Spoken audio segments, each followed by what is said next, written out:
Indian evidence act 1872 को हम पढ़ रहे हैं, सेक्शन 33 तक हम ऑलरेडी कंप्लीट कर चुके हैं। 34 और 35 को भी हमने अपनी प्रीवियस क्लासेस में पढ़ लिया है, तो जस्ट एक शॉर्ट रिव्यू लेते हुए आगे बढ़ते हैं। सेक्शन 34 तो रिलेट करता है कि जब कभी भी कोई बुक्स ऑफ अकाउंट्स में जो एंट्री की गई है उसे प्रेजेंट किया जाए तो क्या उसे एज एन एविडेंस लिया जाएगा? तो बिल्कुल उसे एज एन एविडेंस एक्सेप्ट किया जाएगा, but as a supportive evidence, as a corroborative evidence. Sole alone entry in the books of accounts will not be considered to be a sufficient evidence, है ना, उसके साथ में कुछ और सपोर्टिंग एविडेंस चाहिए। 35 इससे काफी एक्सटेंडेड कहता है, एग्रावेटेड फॉर्म कहता है। ये कहता है entries in the public records, और वो एंट्रीज भी made by the public servant, और पब्लिक सर्वेंट भी कब? इन discharging of his official duty. किसी पब्लिक रिकॉर्ड में पब्लिक सर्वेंट ने अपनी ऑफिशियल ड्यूटीज को परफॉर्म करते हुए अगर कोई एंट्रीज की हैं, तो ऐसी वाली एंट्रीज की कोई रेलिवेंसी होगी? रेलिवेंसी क्या है? ये तो इटसेल्फ रेलेवेंट फैक्ट माना जाएगा, इसके लिए कोई कोरोबरेशन की भी जरूरत नहीं है, कुछ नहीं है। अगर पब्लिक सर्वेंट ने अपनी ऑफिशियल ड्यूटीज को परफॉर्म करते हुए कुछ लिखा है, वो भी पब्लिक रिकॉर्ड्स में, तो उसे तो as a itself relevant fact ही माना जाएगा, ठीक है। और इसके लिए एक यहाँ पे मैक्सिम लिखी हुई है, एंटे लिटम मोटम means anything said before the case began. कुछ भी कहा गया वाद आरंभ होने से पहले, तो वो क्या है? वो पूरी तरह से मान्य है, क्योंकि जब कोई केस नहीं चल रहा था, जब कोई लड़ाई झगड़ा नहीं था, उस समय अगर कोई बात कही गई है तो इंसान मैनिपुलेट करके थोड़ी कहेगा, उस समय तो जो रियलिटी है वही कहेगा। हाँ, जब केस स्टार्ट हो जाता है उसके बाद कोई इंसान कुछ कहता है तो हो सकता है कि भी उसका माइंड बायस्ड हो, वो थोड़ा सा किसी की तरफ झुकाव करके बोल रहा हो। लेकिन केस स्टार्ट होने से पहले अगर किसी ने कुछ कहा, कुछ सुना या कुछ लिखा, तो वो सारी चीजें तो वैलिड मानी जाएंगी। तो ये एक मैक्सिम है एंटे लिटम मोटम, which means anything said before the case began. The documents made ante litem mortem can be relied। ये एन लिखा हुआ है, एन मत समझिएगा इसको, ये गलत यहाँ पे लिखा हुआ है थोड़ा सा, यहाँ पे एन आना चाहिए, सॉरी कैन आना चाहिए। ये जो वर्ड लिखा हुआ है ना, यहाँ पे इसको करेक्शन करके पढ़ना। डॉक्यूमेंट्स मेड एंटे लिटम मोटम, यानी कि documents made before the case began can be relied upon safely under section 35। Section 35 के अकॉर्डिंगली जो डॉक्यूमेंट्स केस स्टार्ट होने से पहले बनाए गए हैं, उनको आप फुल्ली रिलाई कर सकते हैं, पूर्णतः विश्वसनीय है वो, उसमें कहीं कोई संदेह नहीं माना जाएगा, ठीक है। ये जो भी करेक्शन है उसको करेक्शन करके पढ़िएगा। तो अब आगे बढ़ते हैं, हम सेक्शन 36 की तरफ आते हैं। डॉक्यूमेंट्स वगैरह की बात चल रही है। अब यहाँ पे देखिए सेक्शन 36 किस बारे में बात कर रहा है? Relevancy of statements in maps, charts and plans.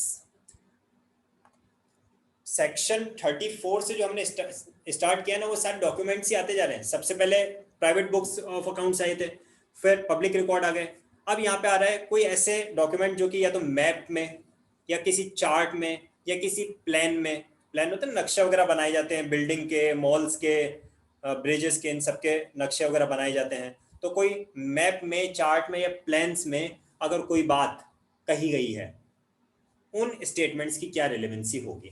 तो उसके बारे में क्या लिखता है ये? उसके बारे में कहता है फैक्ट्स इन इशू, यानी कि विवादक तथ्य, ऑफ और रेलेवेंट फैक्ट्स, ये ऑफ नहीं आएगा, यहाँ पे और आएगा, काफ़ी मिस्टेक्स हैं तो आप लोग प्लीज़ इनको बेयर एक्ट से कंपेयर कर लेना, बेयर एक्ट में सही मिल जाएगा आपको। तो फैक्ट्स इन इशू और relevant facts stated in maps, charts and plans. कोई भी ऐसे फैक्ट्स जो कि या तो इशू में हैं या रिलेवेंट हैं, और वो अगर मैप, चार्ट या प्लान्स में पब्लिश्ड किए हुए हैं, published by the government for public sale. अब गवर्नमेंट ने पब्लिश किया है तो वैसे भी उसकी ऑथेंटिसिटी हो जाती है, गवर्नमेंट ने पब्लिश किया सेल के पर्पज से तो उसकी ऑथेंटिसिटी हो जाती है। Is a relevant of its statements, वो पूरी तरह से रेलेवेंट माना जाएगा। क्यों? क्योंकि उसकी कंडीशन ही ऐसी है ना, एक तो पब्लिश किया है किसने? गवर्नमेंट ने, वो भी पब्लिक पर्पज से। तो जब पब्लिक के लिए कोई चीज़ पब्लिकली ओपन है, इसका मतलब वो सच ही है, उसको रेलेवेंसी मिलनी ही चाहिए, ठीक है। आगे बढ़ते हैं, नेक्स्ट आता है सेक्शन 37। सेक्शन 37 बताता है relevancy of statements as to fact of public nature contained in certain acts or notifications। तो एक्ट्स और नोटिफिकेशंस को सेक्शन 37 बताता है किसी एक्ट या नोटिफिकेशन में अगर कोई बात लिखी है, क्या उसकी कोई रिलेवेंसी होगी? तब वैसे तो ठीक है, सेक्शन है तो हम पढ़ लेते हैं, लेकिन आपके माइंड में पूरी तरह से स्ट्राइक हो गया होगा कि एक्ट्स और नोटिफिकेशन में लिखी हुई बात की रिलेवेंसी नहीं होगी तो फिर और किस बात की रिलेवेंसी होगी? ठीक है ना? तो relevancy of statements as to the fact of public nature contained in certain acts and notification, किसी भी एक्ट में, किसी गवर्नमेंट नोटिफिकेशन में, उसमें अगर कोई बात लिखी गई है तो उनकी क्या रिलेवेंसी है उसके कंसर्न में सेक्शन 37 आता है। When the court has to form an opinion as to the existence of any fact of public nature, अगर कोर्ट को कोई ओपिनियन फॉर्म करनी है, कोर्ट को किसी बात का अनुमान लगाना है, किस बात के कंसर्न में? इन कंसर्न ऑफ पब्लिक नेचर, कि भाई ये फैक्ट पब्लिक नेचर के का है या नहीं है, ये प्रॉपर्टी पब्लिक की है, प्राइवेट में है, क्या इस सिचुएशन में हमें कैसा डिसीजन लेना चाहिए, कोई भी पब्लिक नेचर के किसी भी फैक्ट के लिए अगर कोर्ट को कुछ अपने अनुमान लेने हैं, ठीक है, एनी स्टेटमेंट ऑफ इट या फिर उससे रिलेटेड किसी स्टेटमेंट को contain in any act of parliament of UK. अब ये क्या है, बना कब था? 1872 में। अपना इंडियन एविडेंस एक्ट 1872 में बना था, तो इस वजह से इसमें यूके लिखा हुआ चल रहा है अभी तक, अदरवाइज इसको आप मान सकते हैं क्योंकि अब जितने भी एक्ट्स बनते हैं हमारे, वो एक्ट सारे इंडियन पार्लियामेंट में ही बनते हैं, तो इसको अमेंड किया जाना चाहिए मेरे हिसाब से। गवर्नमेंट नोटिफिकेशन, लंदन गजट, अब उसको इंडियन गजट बोलना चाहिए, और गवर्नमेंट गजट, तो इन सारी चीज़ों में जो भी बात लिखी गई होगी उसको, उसके ऊपर 100% रिलाई होके कोर्ट अपना ओपिनियन फॉर्म कर सकती है। यानी कि कोर्ट अपना ओपिनियन फॉर्म करना चाहे तो उसके लिए बेस वो किसको ले सकती है? Government can, sorry, court can take the acts of parliament and government notification and government gazette as the base for forming any opinion as to the existence of any fact of public nature, कि ये fact किसी public nature का है तो इसके बारे में government ने क्या कहा है, हमारे एक्ट्स में क्या लिखा हुआ है, या नोटिफिकेशन में क्या बताया गया है, उस बेसिस पे कोर्ट डिसीजन ले सकती है। सो रेलेवेंसी है क्या? पूरी तरह से रेलेवेंसी है, 100% फुल प्रूफ रेलेवेंसी है the statements content in the acts and notifications की। ठीक है, आगे बढ़ते हैं, सेक्शन 38 की तरफ हम आ रहे हैं। Relevancy of statements as to law contained in law books।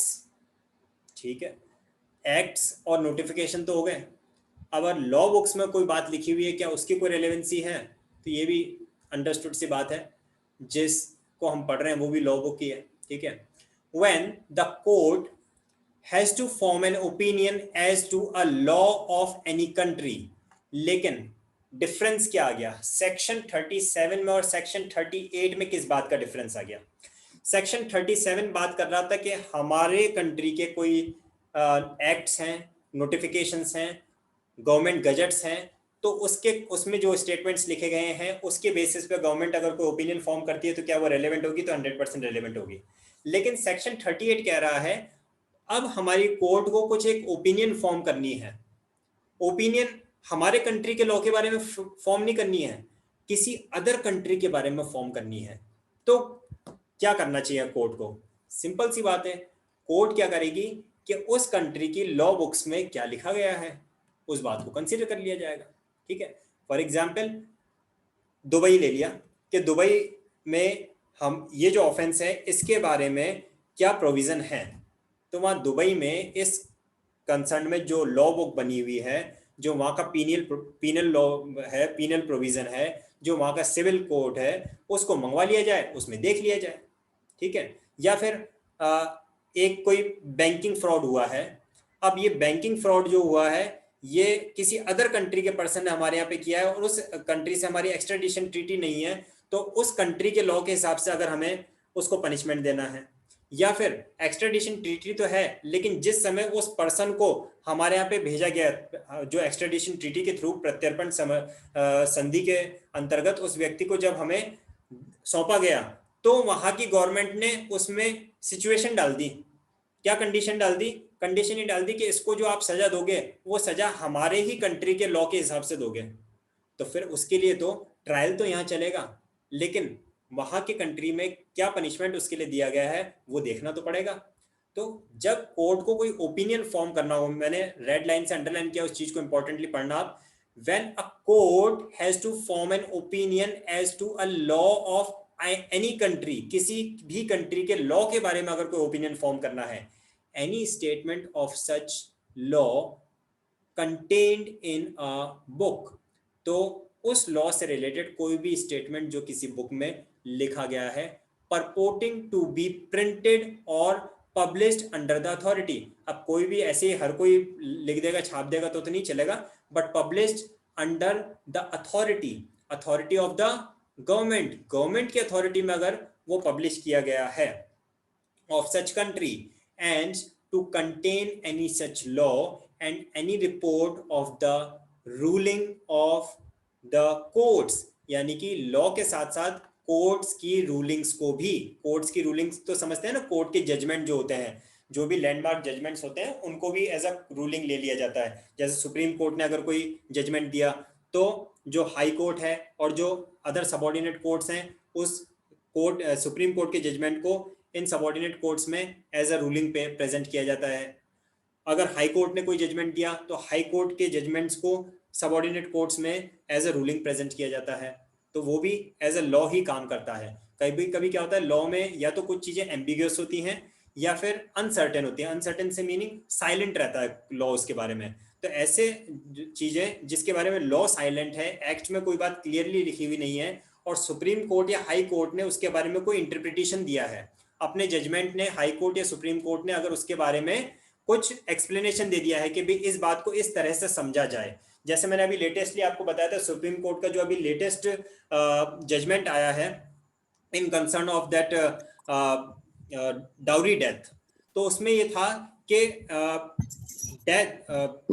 Death soon after, जो जो डिमांड ऑफ डाउरी या सून बिफोर, ये जो उसमें लिखा हुआ है सेक्शन 107 में, the dowry demanded, no 104 sorry, dowry demanded soon before the accident और द डेथ। तो सून बिफोर को कोर्ट ने इंटरप्रेट किया है कि सून बिफोर का मतलब है अगर 2 दिन पहले, 1 महीने पहले डाउरी डिमांड किया गया है, उसे भी सून बिफोर ही माना जाएगा। वहां इमीडिएट बिफोर नहीं लिखा है, वहां सून बिफोर लिखा है। तो सून बिफोर तो 2 महीने पहले मांगी गई डाउरी, और फिर 2 महीने बाद अगर लेडी की डेथ हो जाती है तो यही माना जाएगा कि उसकी डाउरी डेथ है। तो इस तरह से अगर कोई सबॉर्डिनेट कोर्ट में केस चल रहा है और वहां पे कोई एक्ट में लिखी हुई बात में कंट्रोवर्सी आ जाती है, तो जो सुपीरियर कोर्ट्स हैं, उन सुपीरियर कोर्ट्स के जजमेंट्स को एज अ रूलिंग प्रेजेंट किया जाता है इन द सबॉर्डिनेट कोर्ट्स। तो उनको भी एज अ लॉ ही कंसिडर किया जाता है। तो लॉ बुक्स को तो हम ले ही रहे हैं, साथ के साथ हमने रूलिंग्स ऑफ द कोर्ट्स को भी ड्यू कंसिडरेशन दिया है। ठीक है ना, ये बात इसमें सेक्शन 38 में दिया। So court has to form an opinion as to a law of any country, किसी अदर कंट्री के किसी लॉ के बारे में अगर कोर्ट को ओपिनियन फॉर्म करनी है, तो उसके लिए वो क्या करेगी, किसी बुक में जो लॉ कंटेंट है उस बुक को वो रेफर करेगी, और वो बुक और वो लॉ, कौन लॉ जो उस बुक में है वो क्या होनी चाहिए, वो बुक पब्लिश्ड होनी चाहिए, published under the authority of the government होनी चाहिए।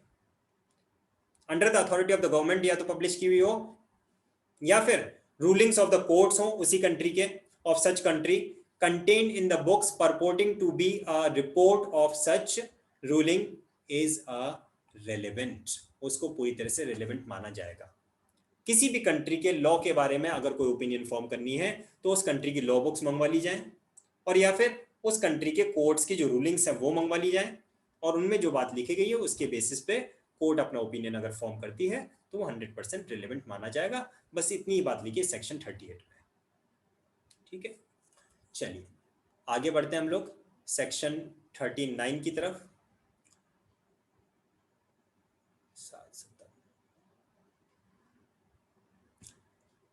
What evidence to be given when statement forms part of a conversation, document, electronic record, book और सीरीज ऑफ लेटर्स और पेपर्स।